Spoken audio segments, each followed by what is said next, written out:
3, 2. Fuck.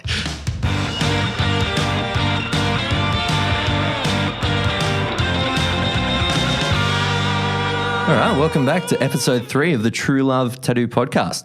I'd just like to thank Killer Merch for sponsoring the podcast. If you're starting a band or starting your own clothing label or have an event coming up, definitely hit them up for all things screen printing, shirts, jumpers, totes, whatever. That promo sounded way better than the others because I wrote something down this time.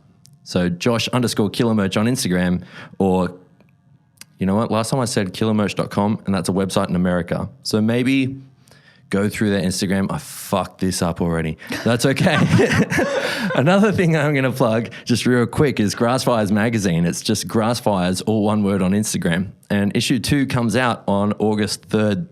And today I'm joined by the lovely Tan Vandenbroek, who I had the privilege of interviewing for issue 2 of Grassfires Magazine. Thanks for joining me, Tan. Hello. Hello.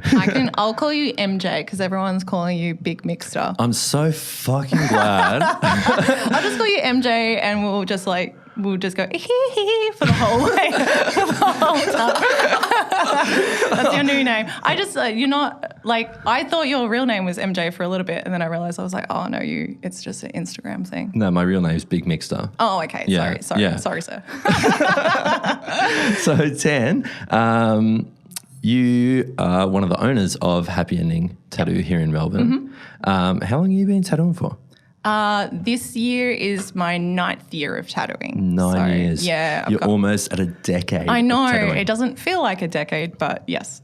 That's crazy. So where'd you start? I started down in Frankston. Frankston. Yeah. Yes. What was that like? What was tattooing in Frankston like? Pretty fucked. to be quite frank. It was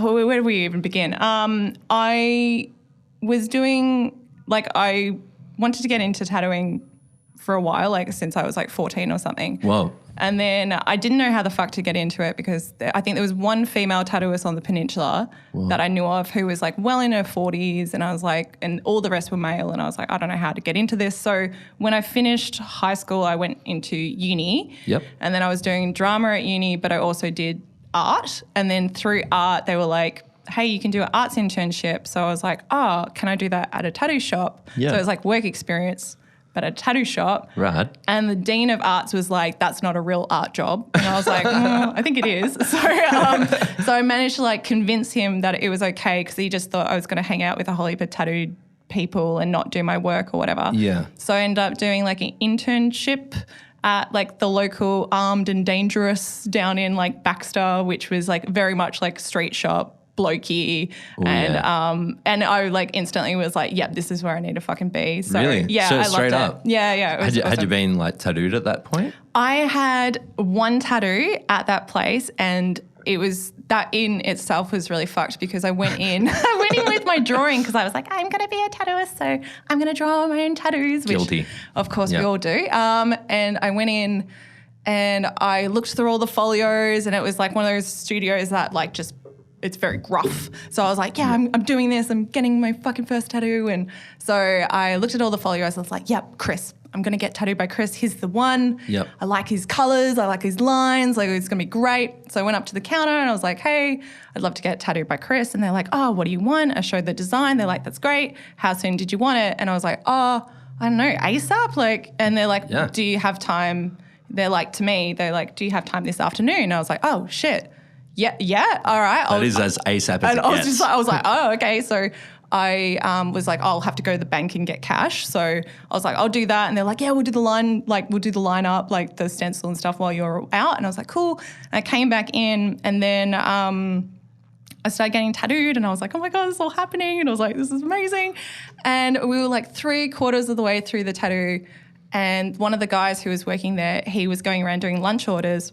And he was coming up to each of the tattooists, and he was oh, what do you guys want for lunch? And he came over to the guy who I thought was Chris, but was actually Luke because he goes, oh, hey, Luke, what do you want for lunch? And I was like, Luke? I was like, I thought you were Chris. And he's like, nah, Chris doesn't work on Tuesdays. And I was like, what the fuck? Like, I was just like, I didn't even get tattooed by You had the guy. one request?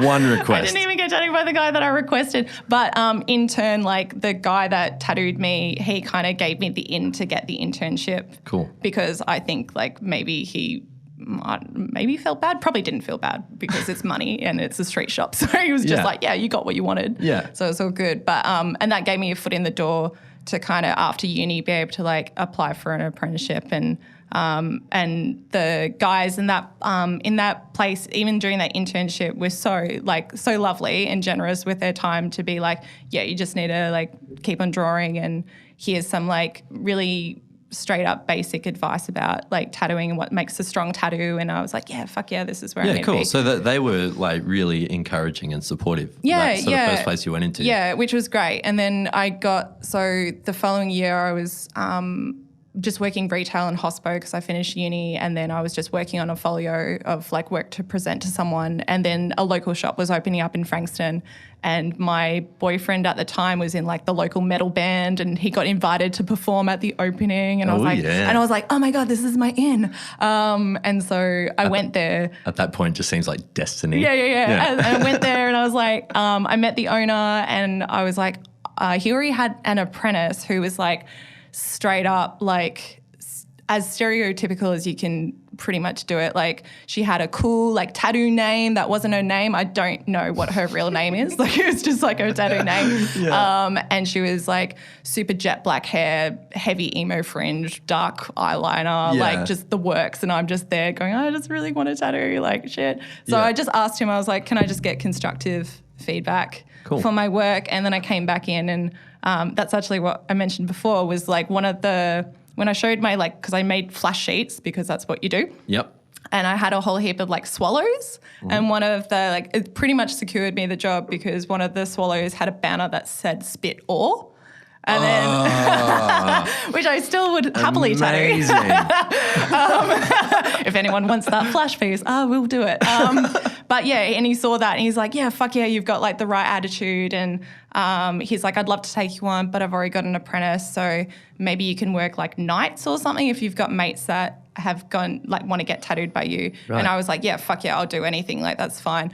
But then in retrospect, I probably should have gotten to know him better and like how he actually ran his business and like. It was a bit sketchy. Yeah, I had to unlearn a lot. And also I learned a pretty valuable life lesson about like giving loyalty to people for loyalty's sake. Yeah. So, because he was like, hey, if you're going to be my apprentice, it's going to be 2 years. And I was like, yep, fair. Like I'm here for 2 years. I should have left a lot earlier. I think it just like really like nearly broke me. Well, I don't know if it did break me, but there was enough incidences in there where I was like super not supported, or finally got tattooing and then he was like, sweet, there's money coming in the door, and he just wasn't there. So it was a lot of like trial and error on people's skin. Like it was really intense and not enough like background know-how about like how machines actually work. And I couldn't understand, like, I don't know whether that was because he probably wasn't the best teacher or whether he didn't know. Like I don't know. And at that time I didn't. So I just started getting tattooed by people who I really admired, and I just tried to sponge up as much as I could while getting tattooed. And who were those people? I think one was Dean, who now I co-own the studio with. Yeah. So I met him and I was just like, oh my God, amazing. And he had a really similar like tattoo kind of upbringing, so to speak. And so he helped me kind of navigate my way out of that in a safe way. Like, so he's like, start being a bit more independent, like maybe buy your own inks, like, set up, like have a spare kit just in case shit turns to like, right. Shit hits the fan. So you're not so dependent on these people. Yeah. Another one was Claire Reed as well. Like I got tattooed by her, and she was super helpful because she was coming at it from a whole other perspective. She was like in a beautiful like private studio in the fucking rainforest of Bangalore. Like, what? Yeah, it was just beautiful. And she was talking about how important the like energetically tattooing is as well. It's like the ritual of it and how important it is. And she was saying how it's not just about the technical side of tattooing. It's like a lot about that spiritual side as well. And I was just like, oh, like that was something. Experience. Yeah. And that was something that I really connected with. And she also like gave me a really good map, which I think is pretty true. Like she said to me, because I'd only been tattooing for maybe like 6 months or something when I got tattooed by her. Yeah. And she was like, look, she's like, the first 3 years of your tattoo career, she's like, it's just going to be learning your fucking equipment. She's like, it's literally just learning how to apply tattoos on skin, doing it in a safe way, learning all your machines, learning like what works for you. And she's like, it's not until you get to about your 6th year that she's like, then you kind of like can hone in more on your individual personal style and a kind of signature thing, because usually during that time period you'd be doing tattoos that people want and you don't really have much of a say on like saying, oh, I don't fucking do like this or that. Like you just do it. And she's like, and then pretty much from like year 6 of your tattooing career onwards is just developing your personal, what you're into, and it just kind of develops from there. So, and having that kind of like spelt out to me, I was like, oh, okay, like maybe like it's not, because there's so much pressure as an apprentice to do really well really quickly. Yeah. It was kind of nice to be like, yo, like shit's going to take time, and you know, you need to minimal like commit yourself to 10 years.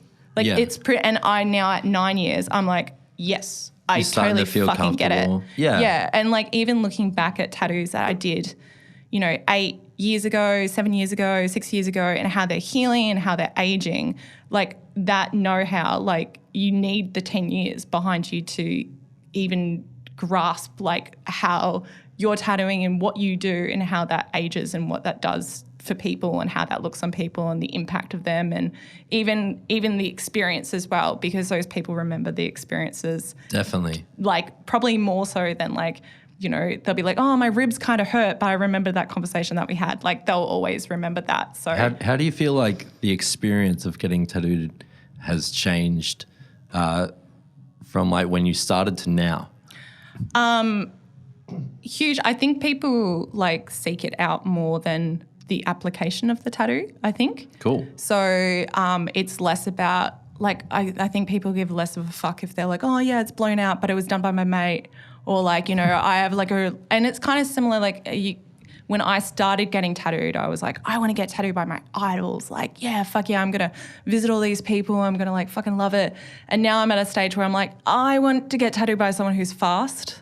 Like, that shit hurts. I want to get tattooed by someone who I'm kind of mates with as well, because like, I don't care if like a line's fucked up. Like it's more about like just being with my mates and like having a good time. And I think that's a shift that's kind of I've noticed happening a bit with like this, like, because I was like, you know, 9 years ago kind of raised with that foundation of like, this is a good tattoo. And now it's more like, this is a good experience. And if your tattoo is kind of like it's all right, it's like there's less of an importance about like, you know, making sure those lines are fucking in, or making sure that you're thinking of the tattoo not just in 2 years' time, but you're thinking about it in 20 years' time. There's like a longevity in it. I always feel like I would much rather get a good tattoo of someone that's a fucking legend than like getting a perfect tattoo of someone that's a dick.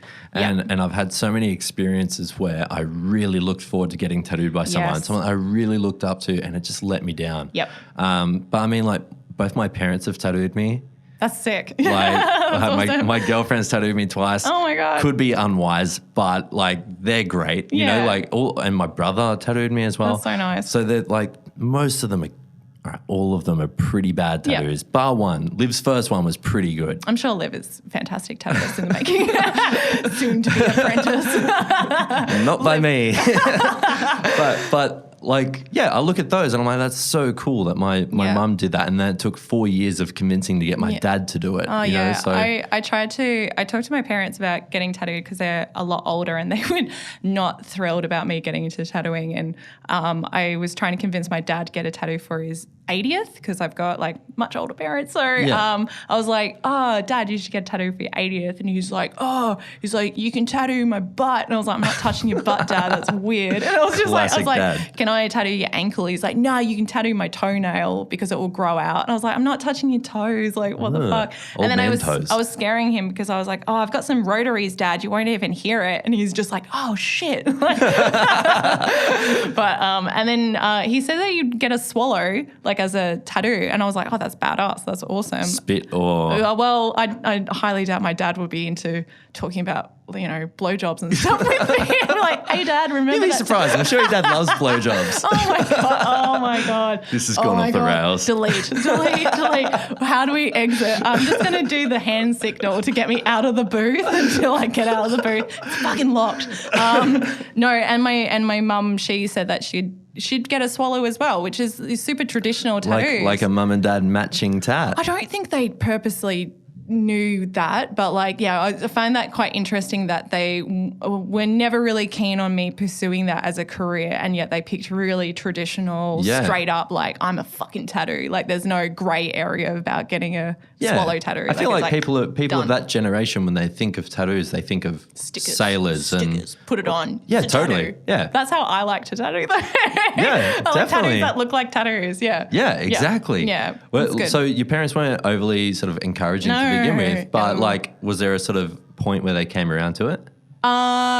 When I got the studio with Dean, I think. So it just kind really of recently. Yeah. Wow. I think they like and still even like getting tattooed, they like, I thought you were over it. Like I thought this it's not was a phase, Mum. I was like, it's not a fucking phase, Mum. No, I just think that they thought that it was not a viable career. Like they just didn't really. Surely in. How long's Happy Ending been open now? It'll be 2 years in November. So right. So like in the 7 years leading up to that, in 7 years they didn't feel like it was a viable career.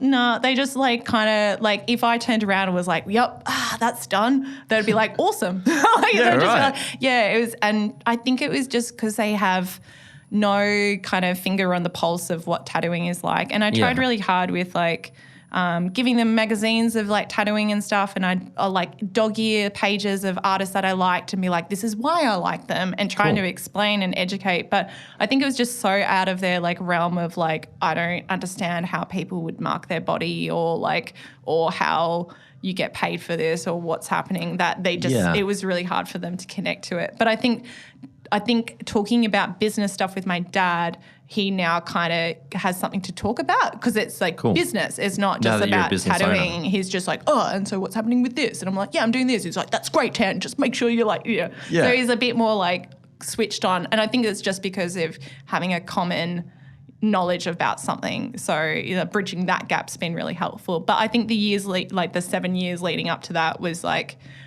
I don't know what the fuck they thought I was doing. Like I was just like, I guess they were just like, just slinging ink or something. I'm just like, no, I'm doing work. Like, Totally. Yeah, I think it was just so out of their comprehension of how that works because it's so foreign to them that they were just like, we'll just let Tan be an artist. Had they ever come to visit you at work before opening Happy Ending? No.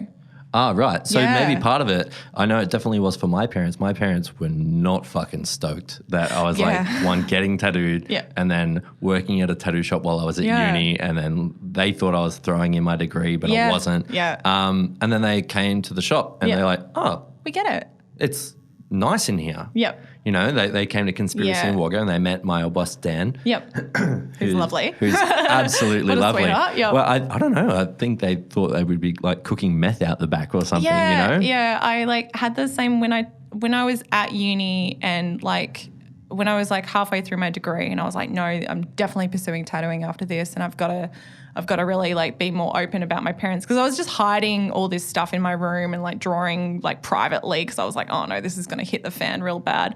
And when I like told Dad, like, and I was like, oh, look, you know, this is what I want to do after my degree. And he's like, I thought you'd be smarter than this. And I was just like, and I was like, Dad, I was doing drama. What the fuck did you think I was going to do? Like, I'm not going to be like, what did they think you were going to do? I have no idea. Maybe they thought I'd do like a dip ed or something and become a teacher or like, or do something sensible. But like, I think like I was doing drama, Dad. Like, what the fuck did you think I was doing after? I'm like, oh, well, that's out of my system. Now I can pursue accounting. Like, it was never going to happen. So, yeah, I just found it, like, it's just taking them a while to kind of be like, oh, okay, you're doing all right. And you can, because I've always tried to, like, make sure that I've shown them that I'm highly capable and and that I'm not like running to them and being like, oh my God, I'm a broke tattooist or anything like that. Yeah, like definitely. I've been hustling to make sure that, I'm okay. And I think they've just finally kind of clicking to the fact that like, oh fuck, this is a business. And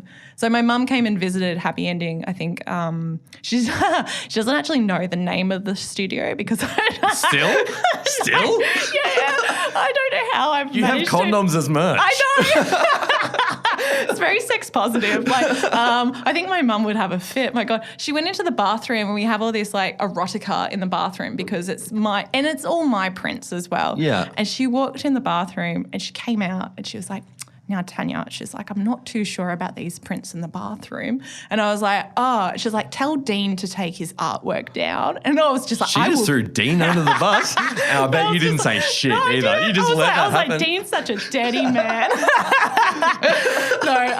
But like, yeah, they, I honestly, even if I told them the name of the studio, I think my parents are so innocent that they'd be like, oh, it's like the end of a story tale. And I'm like, yes, it is. They just wouldn't connect those dots? No, they wouldn't. What's it like owning a business with Dean? Like someone that you said you really looked up to and you got tattooed by early on. Like, it's like destiny kind of shit. Like, Yeah. He's like my brother. Like, it's like having a tattoo shop with your best mate. Like, it's so nice. That is rad. I'm so happy. Like, and hence happy ending. Like, it is a happy ending. Like, I was in a really shitty kind of situation. I was able to like get his like guidance during that time period, stay connected with him getting tattooed, and then eventually work for him and then working alongside him. Like, it really does feel like it is a happy ending for me because I'm like, rad. yeah, fuck yeah, this is sick.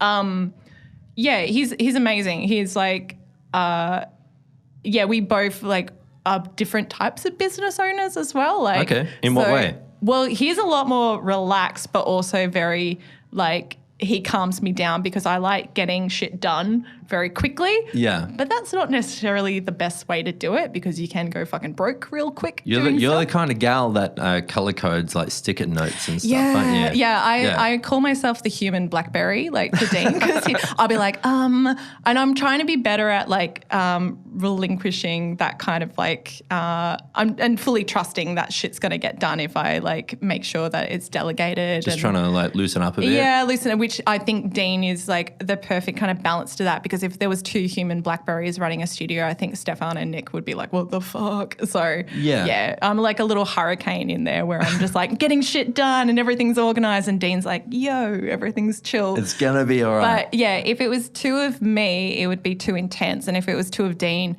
stuff would just take ages to get done. So it's like this kind of nice balance between you have that yin yang situation going on. Yeah, which is good. And he keeps me grounded and I keep him kind of like energized. So like it's kind of like a good like yin yang kind of moment. So that's why like I'm so fucking grateful that like I've managed to be where I am now, which is like really, really, really grateful. That's so cool. Yeah, I'm stoked. How like you're a pretty productive person. Mm-hmm. So I've noticed like on your Instagram when you're not tattooing, you're going to art classes and you're doing like these insane like was it acrylic? Like you did some cool acrylic paintings of like landscapes in New Zealand and stuff like that. And then like this insane you may as well have just printed out a photo of this leaf, which was a watercolor painting, and just put a paintbrush next to it and just told us it was a painting. Like I feel like I wish I did that with so much sooner. Oh you could have saved so much time. So many hours. But so like you're productive in terms of work because like none of your work is simple. Like it's there's a lot going on in a good way. It's like for people that haven't seen Tan's work, it's this incredible like Australian botanical. Mainly, I feel like it gravitates towards that, but like flora and fauna. Yep, definitely. But it's still got those sort of like principles of like solid, like traditional, neo-traditional sort of tattoos. Yep. So there's a lot of work that goes into your designs for the tattoos. Yep. It's not like 5 minutes of winging it before your customer shows up. No, but then all this afford to other do stuff that you have going on outside of work. Yeah. Like what sort of environment have you created for yourself in order to like maximize productivity? This year I changed up my schedule. I think that was like the biggest thing that really helped. I was working like last year I was working 5 days a week. So I had 2 days off. I had 2 days off in a row. But I found that it wasn't really working because like one day was literally kind of defragging from the whole week. You're just like, oh my God, I'm going to sleep in and like I'm going to like roll out of bed at 12 and get like late brunch and like, yeah, it was just like a whole day would go. And then the next day you'd be like, oh fuck, I've got to draw for the next day. I'm going to start work. So this year I was like, I think I'm going to reduce it down to 4 but work longer days. Like so, and have 3 days off in a row so I can actually have that defragging kind of day, then have a day to, join an art class, which I was like, helps heaps because just like scheduling an appointment, I've got to attend it. Like I've paid for it. There's someone waiting for me to do it. Like, you know, I'm not going to like, I think that was a big difference as well is like when you actually have to put your literal money down and sign up for a class and you'd be like, I'm committing to this. You've got something on the line. You have something to lose by not going. And I hate letting people down. So like I would hate to like sign up for a class and be like, I just can't be bothered. Like, and I think also establishing habits is a really great way to do productivity because if you do that art class was like 8 weeks long and then it felt like every Tuesday I should be doing it. Like, you know, by that stage you're like, oh, I feel good like coming in. So even by the time the 8 weeks is up, you're still sort of in that routine of doing things? Yeah, exactly. So, and I think there was like an element of, and this year's been big about like stepping back and realizing I don't know everything. Like, you know, and a big part of like letting go of ego and letting go of like, you know, I could teach myself watercolor or I can learn watercolor from someone who has had 40 years of botanical watercolor experience. Like, why the fuck wouldn't I do that? Like, totally. So, it was kind of stepping back and doing that. I think, the scheduling to give myself time, but also being okay with doing it. I think there's so much pressure of like only doing things for tattooing. Yeah. And I think that's really pushed when you're younger in your career kind of thing, especially like if you start when you're actually younger as well and more impressionable and more like, holy shit, everything's on the line. But like being okay with like, you know what, like I don't feel like drawing tonight. I'm going to go to the movies and tomorrow I'm going to work on something that's completely not to do with tattooing, ends up helping tattooing because like definitely you end up being more productive in your tattooing because you've like the color theory that I'm learning through my art class is really helping me with the tattoos and having that time to switch off and do something that's like on paper as opposed to skin is like so different and refreshing. So it just kind of, it really helps with productivity. Does that answer your question? Yeah, totally. I've got a confession. Like this whole like podcast thing is in a way for me to benefit in tattooing in the sense that some days I feel like if I'm having a shitty day or whatever, I think I mentioned this in one of the other episodes, I just kind of switch off and I'm not that personable. And I feel like by like putting this time aside to learn how to converse better with people. Oh, that's really lovely. So like, I'm just using this podcast to grow as a human. Pretty much. And it's kind of therapy, like beautiful. to learn from the other people that I really look up to on the other side of the table. But I also feel like I just need to work on, sort of giving people a better experience and learning how to communicate better during that. Do you find that's something that you struggle with tattooing, like with that conversing with people? Terrible at multitasking. I mean, I feel like when they walk in, it's sweet, and then like it starts off we're kind of chatty, and then it just gets to that point where I'm like, oh fuck, I haven't spoken in 2 hours. You know, like during the tattoo? Sometimes, yeah. I don't know. Like it also depends on the customer. Sometimes, like if they're chatty, then it helps, but. I feel like I just need to work better at keeping things moving along and giving them the best experience possible and making them feel comfortable. And I feel like this is going to help with that, if that makes sense. Yeah. Whereas you're doing the stuff outside of tattooing, which is kind of like art-based, which will go hand in hand with tattooing, like sort of like, I don't know, just new skills and new sort of like ways at looking at things as well. Yeah, totally. And I think like a lot of like I know for me, like when I got tattooing, because it was like not the most like structured, I would say, apprenticeship. Yeah. Now I'm kind of going, oh my God, like all these like basic stuff that I really should have like honed in on, I didn't. And now is the time to kind of do it. And it was a big like step for me this year to be like, okay, we're actually got to work on this stuff and it's going to take a little bit longer and that's okay. So, but it's really good that you're practicing conversing with people.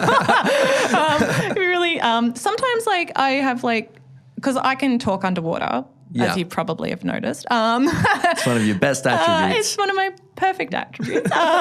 And I find sometimes I'll do a lot of my talking with my clients and then we won't really talk during the tattoo. Yeah. But I've done enough like conversing with them beforehand that they know that I'm engaged with them and like it's genuine. Like I'm not being like, this is what I need to ask them to make them feel comfortable. It's just kind of like you just chat. Totally. But sometimes it's okay to be quiet in a tattoo as well. So I wouldn't stress too much about that aspect of it. And the experience, like, you know, if you're trying to be like, oh my, like I need to change up the experience, then the people who enjoy your experience already, like MJ, probably we would be like, why the fuck is he talking so much? I'm used to him being quiet. Like, or like I'm used to like bringing my iPod and listening to my podcast or something like that instead of like having a good old chat. Yeah. So like I wouldn't like be too stressed about it.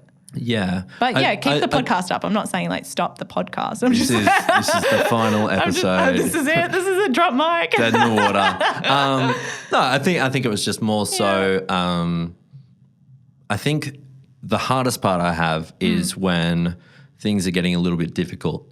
Like if during the tattoo? No, yeah, but Sweats. I mean, like if someone comes in and they're a bit high maintenance or whatever, Yeah. I feel like my customer service skills, in the sense of like big smiles, like no, that's fine, there's no worries. I feel like I can keep that up for maybe like 3 iterations of the drawing, and then when I have to draw it a 4th time, it starts to wane a little bit, and then I think I'm pretty transparent when it comes to that, and that's what I'm trying to work on. Right. Do you have like an out, if that makes sense? So say if someone came in and they were like, I want to get a frog, and you're like, yep, no worries, I'm going to draw up your frog. You draw it up and they're like, nah, don't like it. Draw it up again, 4th time round. They're like, nah, just don't like the frog. Do you have the option of going, look, maybe today is not the best day for you, like let's book it in another time? Is that something that you've are able to do, or like? I just won't admit defeat. Okay. See, I think that's something that you probably should think about. I think it's in my mind, this person has allocated time out of their schedule, or maybe have traveled. Yeah, but I mean, I just like at the end of it, even if I'm being a bit of a cunt, I still want them.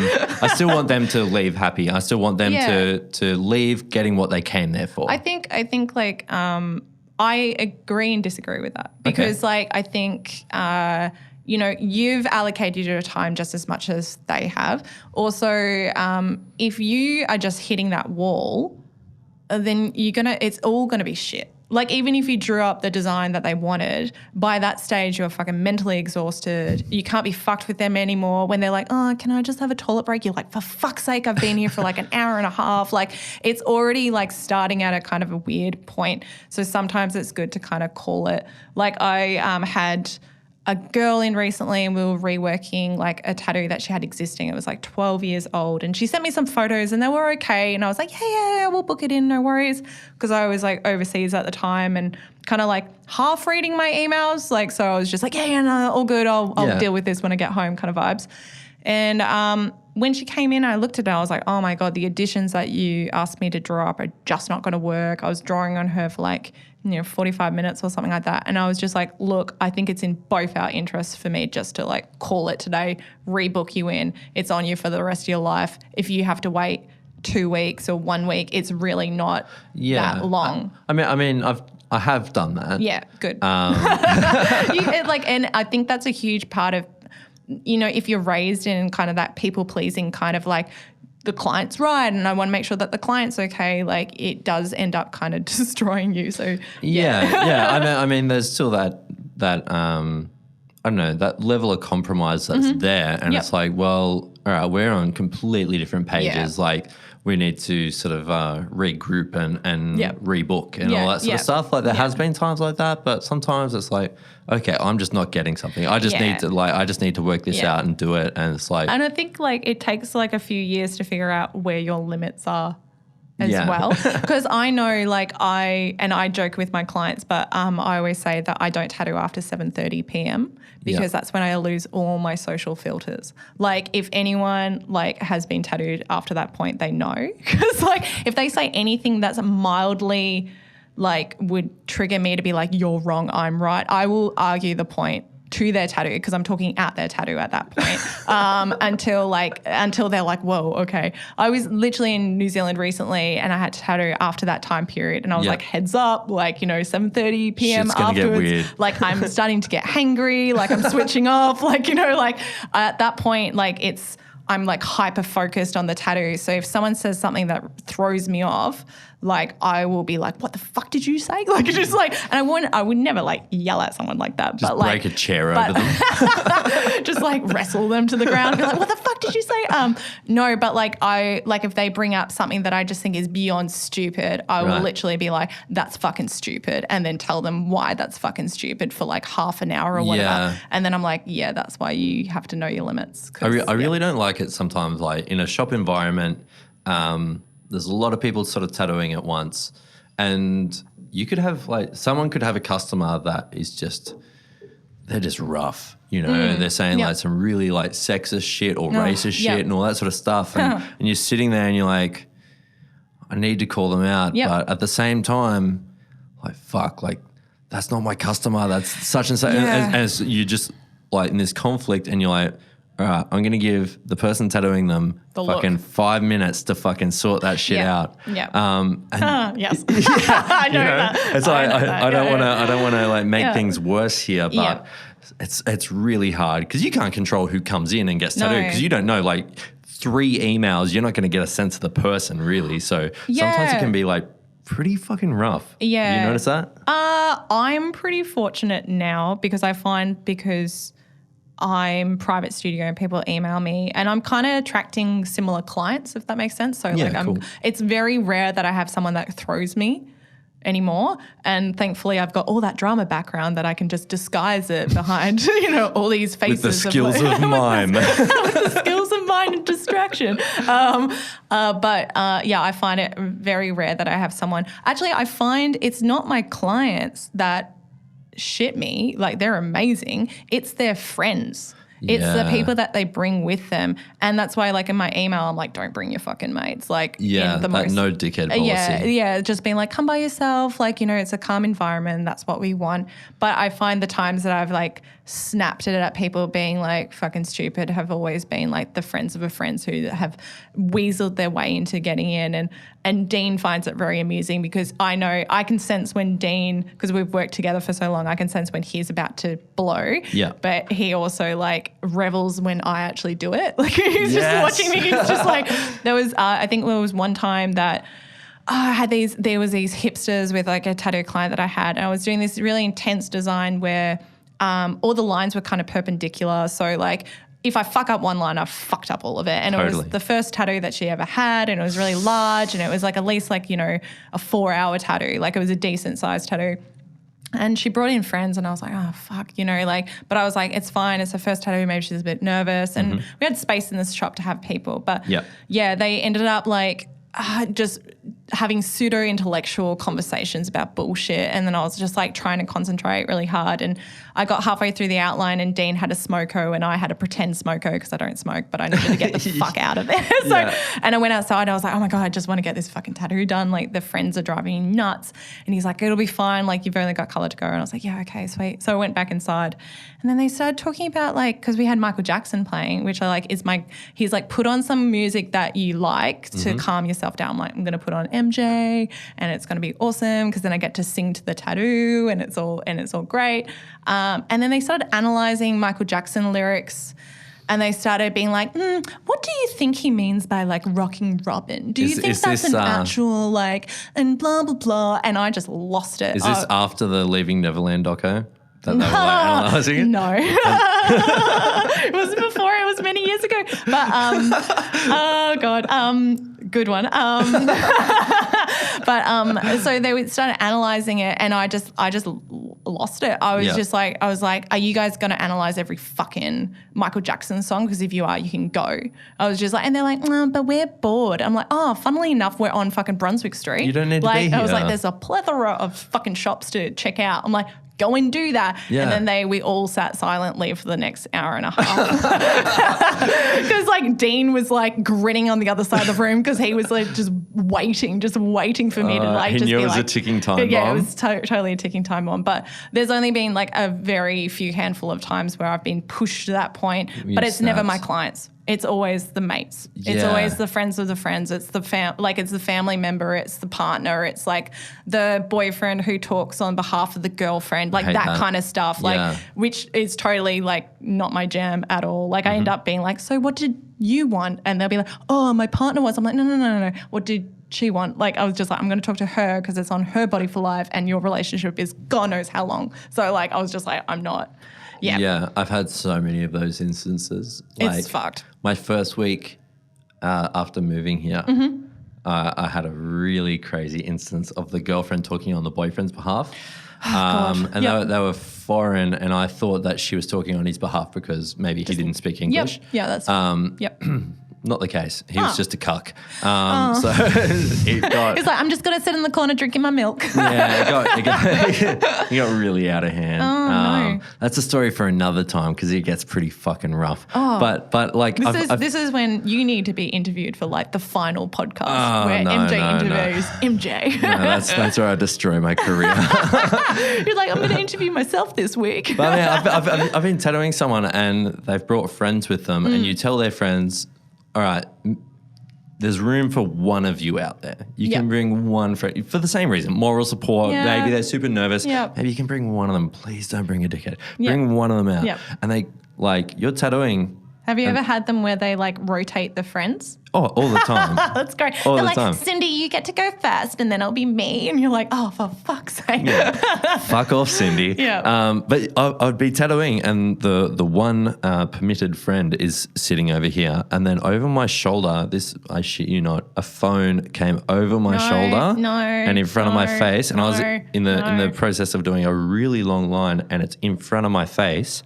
And they're filming so you it. just start using the phone as your reference or like looking through it? Pretty much. Jesus. And they were filming it for Snapchat. Oh, my God. And I'm like, well, I hope you got the fact I fucked your friend's tattoo up on Snapchat, you know? Like, this is on you. This isn't on me. Yeah. Like, it was the fucking worst. And I said to your friend, I'm like, you can't have them in here. Yeah. You know, like they're going to disrupt your tattoo process. Yeah. Like, it's cool having your friends come in, it's fun, and I get that. And a lot of the time they're fine. You know, they bring a friend and they're great. But in these sort of instances where, and also like I've noticed guys try to act tough for Snapchat or whatever. I've actually experienced the flip where people's partners come in and they act more vulnerable. And it's almost like, it's like, oh, baby, it hurts so much. And as soon as they leave, are you okay? And they're like, oh, I don't think I'll be able to cook tonight. Like, can we order in? And they're like, oh, yeah, of course. Like, I'll get Uber Eats for us. And then they walk out and they're completely fine. Oh. And then I playfully like to call them out on that. That is dastardly. Yeah, but guys and girls, like there's no like, you know, irrespective of gender. I find when a partner comes in after they've been solidly sitting for like, you know, on their ribs for 3 hours and they're like, oh, it hurts. I'm like, no, it fucking doesn't. You're fine. They walk out and it's fine. Yeah. But it's just, I find it so interesting how people handle pain as well. Like, I think that's in itself really interesting, like of how stoically people deal with it, or if they play it up for like their own benefit, like whether their friends are like, oh my God, you were so tough getting that done. It's like, yeah, it really hurt. But like do you feel like girls are tougher than guys? 100%. 100%. I also find like girls are super like stoic. They will never... And I tattoo a lot more women than I do guys now, but like obviously when I started it was much more 50-50. Yep. And I find women will not bring it up. Like unless you go to them, how are you feeling? Yeah. Are you okay? Or you get a visual kind of cue of them not really coping and you're like, do we need a break? Do we need a breather? Or do you need some water or like some sugar or something? then they'll be like, oh, actually that spot was really tough. And they'll kind of like admit to it. Guys, on the other hand, they'll kind of like grunt or like the like you know, weird, fuck. oh yeah, no, I'm fine. Or they'll make, the worst is when you're tattooing a guy's chest, which you know sucks. Yeah. But and they start like pulling out their neck muscles, like they make these weird grimaces, and it pulls up all their neck muscles and it moves their chest. Yeah. And you're just like, oh, I'll get you just to stop. Like, how are you going there? They never want to admit to it. So you're like, oh, I know this area really sucks. It's like your sternum or near your nipple or something like that. And you're like, I know this area really sucks. Do you need a breather? How are you going? And they're like, no, I'm fine. I was like, well, it's just that you keep on grimacing and it kind of fucking with me. Like, I'm just like, because you keep on pulling all your muscles and I'm trying to do my work. So yeah, I find guys are less likely to admit, but that's also like, you have to really watch them. Then, because you have to actually watch how they actually are coping. I've noticed that too with people that are on the brink of passing out as well. Like girls are more likely to say that they're not feeling great, and I tell everyone at the start, I'm like, if you're feeling hot, sweaty, sick, dizzy, anything weird, just let me know and we'll chill out for a sec, get a drink, whatever. And most of the time the guys don't, and it's only when I look up and they're white and they're sweating, and I'm like, you're good? And they're like, what? And I'm like, okay, their hearing's gone. Fuck. We've got like 5 seconds before they hit the deck. I have to knock on wood, but I've never had anyone pass out on me. Ever? In 9 years? Yep. Whoa. Yep. These gentle hands. No, I've never had it. I'm not going to knock on wood again. But I had a guy that came close to it, but I felt him getting clammy and I instantly stopped. And so we were able to help him with that. I've had people that have nearly passed out before the tattoo, like they smell like the Dettol or they smell like something and they're like, oh, I'm feeling a bit queasy, and you lie them down. But I've been really fortunate that I've never had that. Do you want to hear my worst one? Yes, I'd love to. That'd be great. I haven't had anyone piss or shit themselves yet, but damn it, yet. Knock on wood. I'm sure it will happen. The worst one I had, like we had a consent form at the shop I used to work at, and it was like, "Are you prone to fainting?" Was one of the boxes that you had to. It's like, no, I fucking don't do faints. I don't do faints. I don't do faints. None of that shit. And it was this girl, and she came in with a friend, and she ticked that no, she wasn't prone to fainting, and I just had to do a little one on her wrist. It was like a 5-minute tattoo, you know. So I'm like, I'll just get her to sit up on a stool with her arm on the armrest, and I'm doing it, and I reckon the clock just ticked over to 5 o'clock. I'm like, ooh, it's home time. I'm going to go home. It's going to be sick. Like, I'm going to like slay this tattoo, and then I'm going to get a beer. Fuck yeah, that's exactly how it was. And then I look up at her, and she's just going like white, like completely white. I'm like, are you okay? And then she's like, I'm fine. And then she starts to pass out, and I like just threw my shit down, and I just grabbed her. And then Kyle, who I worked with, had to like come out, and I'm like just holding her like over this armrest. Jesus. And her friend starts laughing. Oh no. I'm like, yeah, cool. And then her friend's like, normally when this happens, she has a fit. Oh my God, no. And I'm like, what do you mean normally when this happens? And consent forms, people. Consent forms. Right on cue, starts having like a violent fit. Oh my God. I'm like, oh, this is not great. And then so Kyle comes and he helps me, and we like lift her up, and we like lay her down, put her knees up, all that sort of stuff that you normally do. And then she comes good, and she's like, I said, your friend says normally when this happens. And she goes, oh yeah. And I'm like, you tick like you're not prone to fainting on the thing. Because most of the time, like if like you lay them down from the start, they're not really going to start getting faint. It's only when they're sitting up or standing. And then so that happens. And she goes, yeah, I've got this thing where like if my body just sort of experiences pain, I kind of like pass out and it happens. But like, I figured tattoos wouldn't be painful, so I didn't really need to tell you about it. She didn't think it would happen with a tattoo, but she said it happened once when her mum brushed her hair too hard. Oh my God. Yeah. Poor mum. Like, yeah. She's like, I'm going to make you look so pretty. And she's what like, have I done? Oh God. Like when I was traveling in Europe one time, I was staying at like an Airbnb, and the guys who I was staying with, they're like, oh my God, you have so many tattoos. They're like, how do they get applied? And I was like, what do you mean? And they're like, is it lasers? I was like, no, that's like to remove it. You ever bought bubble gum? Yeah. That's how. I just eat so much bubble gum. I got this 6 sleeve for $13. And I said, oh no, it's with needles. And they're like, oh fuck, wouldn't that hurt? And I was like, yes. yeah. Yes. Yes. Yeah, of course it does. Yeah, dickhead. But just so curious. Yep. I want to sort of change up this episode just a little bit. Go for it. Being such a sharpshooter that you are, I am pretty sharp. knowing that you have a history on a debate team. I do have a history on the debate team. I don't know how many times we won, but I feel like it was me that made them win. So it's You all showed good. up. You showed up. And I that's showed all that up. matters. I was third speaker. I crushed it. I want to discuss. I'm assuming, like- having never been on a debate team, third speaker is Third speaker brings it home, you know. It's like, Okay, here's all your right. points, here's a rebuttal, and I'm just going to leave with a strong conclusion and just then just hammer drop them mine. with that Yeah, shit, pretty yeah. much. I think it was just more theatrical for like, I was just like, how dare you and all this stuff, or like, just put on a spit water character. and shit. You can't handle the truth. I wanted to discuss with you Yeah. the idea of talent. I sort of had this argument, debate with my friends that talent doesn't exist. What are your thoughts on that?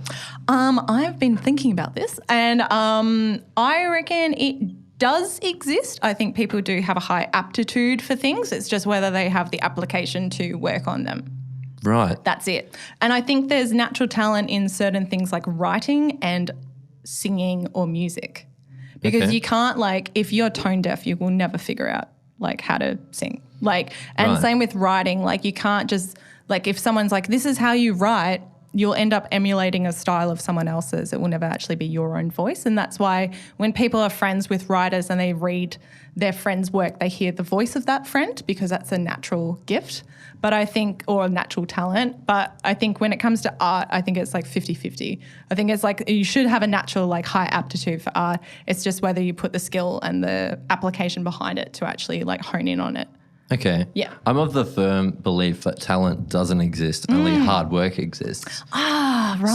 So the way I think of it, in the way that you just said, like writing or music, where you have that natural sort of aptitude towards it, I feel like early on when you're in like school, it's about your influences. So your teachers. So depending on like what teachers you have at school depends Yeah. on what subjects you like more. And Yeah. I feel like the things that you enjoy more, you're going to gravitate more towards and apply yourself to Yep.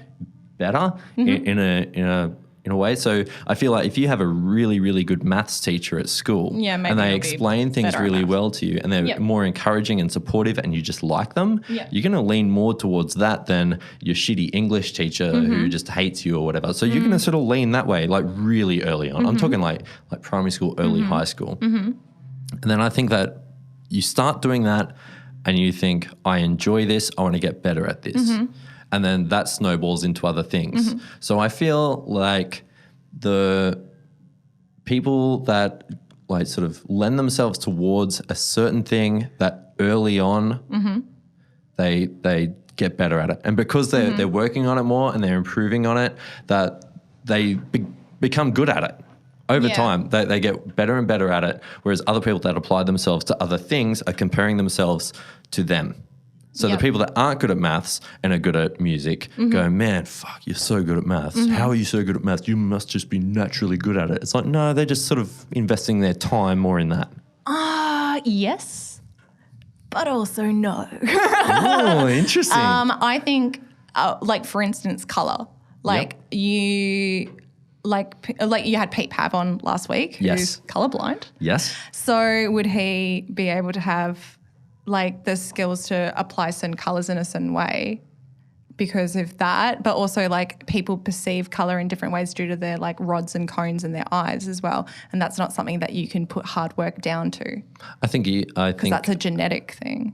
That's putting hard work down to it to go past that, or work around it. work around it. That's interesting. Yeah. I think it's, hard work, but also I think it's like I might have a natural ability to do something, but I can't be fucked learning it. Like just like it's so, it's a interesting one. I think it's 50-50. I think it's like you should have a natural knack for it.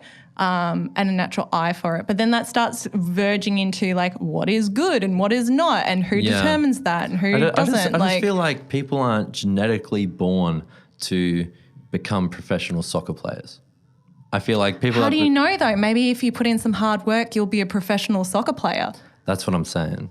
I feel like my abilities are wasted not being a professional soccer player. Did you mention this a couple of weeks ago about soccer? Did you do soccer recently? I feel like maybe it was a dream that Not on the podcast. Not on the podcast. Have you ever played soccer? I'm having dreams about your podcast where you play soccer. I did as a kid. I played a lot as a kid, and I refed as well as a kid. Shit, awesome. I've dislocated both knees 3 times, so it's sort of put an end to that. Right. Yeah.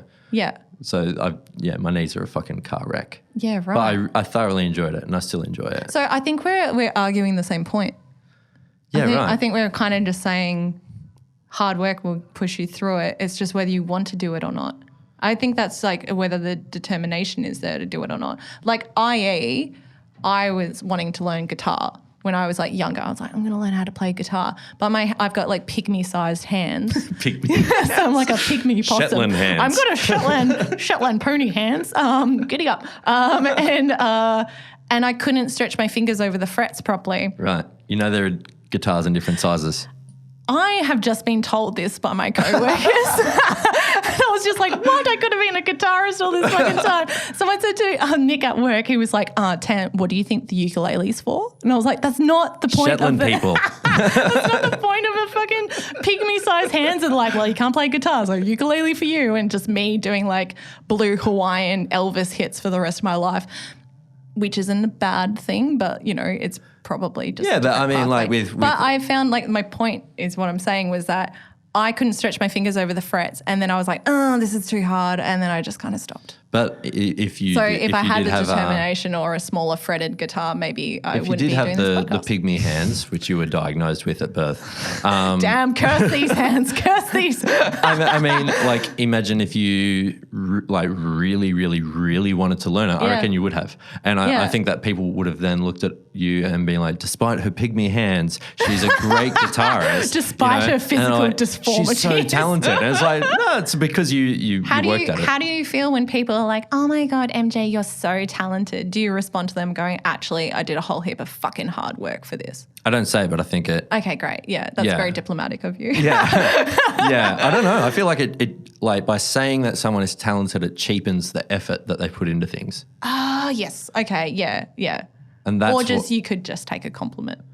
Nah, never. I'm never going to build this up. Yeah, I don't know. I look at people and they're achieving great things, and I'm like, man, they worked really fucking hard at that. What about people who just don't really work that hard and really good? They shit me. But I feel like those... Do they have natural talent? I don't know what that is. They have some sort of sacred liquid elixir that they're drinking in the forest amongst the mushrooms and the fairies. I feel like fuck you. How'd you get that? At some stage they must have liked it or worked harder. Even if they didn't like it, maybe their parents forced them to do it and all that sort of stuff. Like piano. So there's someone that is incredible at piano is because their parents force them to do piano lessons 3 days a week and they resent it now, which is why they hate it and they don't like piano, but they're just really good at it. I'm going to flip this podcast to interview you now, but did you have people that were pushing you to do the hard work? Because you obviously work hard. Who were your people that were cheerleading, supporting you during that time of where you're like, I have a little bit of a high aptitude for art, and then someone's like, yeah. I didn't prepare for this. I think art for me was a way of damn you, Dad. Art for me was a way of procrastinating doing real work. Oh, okay. So sitting in class, not listening, and just drawing in my book instead of doing work. Well, you proved them wrong. So yeah, I tattooed my year 9 religion teacher last year sometime. Was it a religious iconography? No, it wasn't. It was coordinates or something on a wrist. Oh, lame. And she goes, this makes sense that you're doing this because you did no fucking work, but you drew some cool pictures of Jesus in your book. But they were inappropriate pictures of Jesus in my book. Maybe she thought they were cool. That's a whole nother podcast. Yeah. But definitely always, my parents are hardworking people. And then apprenticing under Dan, he's the most hardworking person I've ever met. So stuff like that, just saying, I think trying to model my work ethic of other people, but then just being interested in things. I think it just comes naturally when you're naturally interested in something that you want to get better at it and improve at it. Yeah, that makes sense. Yeah. Good answer. Winging You're it. like crushing it. So good. Sweet. Cool. I reckon this is a pretty good place to start to wrap things up. Yeah, I pretty much have learnt not to say that you're talented because you won't take it as a compliment. Yep. And that hard work has got you here. Hard work's gotten me here. Hard work has definitely got you It's all here. good. You should definitely go and get tattooed by Tam Vandenbroek at a Yeah, you Happy should. Ending Tattoo. Someone get a spit or swallow tattoo. I'll do it for free. Like I won't even charge them. Just for the lols. You I'll heard do it. it. You heard it. If anyone emails me with that, I'll pull out the old flash. I'll do it in a 5-liner. Like we'll do it the old way. We'll do it. Yes. Yay! Tam, thank you so much. That's all right. I know you worked this morning. Thank you so much for that's coming okay. in. All good. and, Thank you so much for having me being here. part of the podcast. Yay! I hope people enjoy it. Woo! Woo! Thanks. Bye. And I desperately need a pee.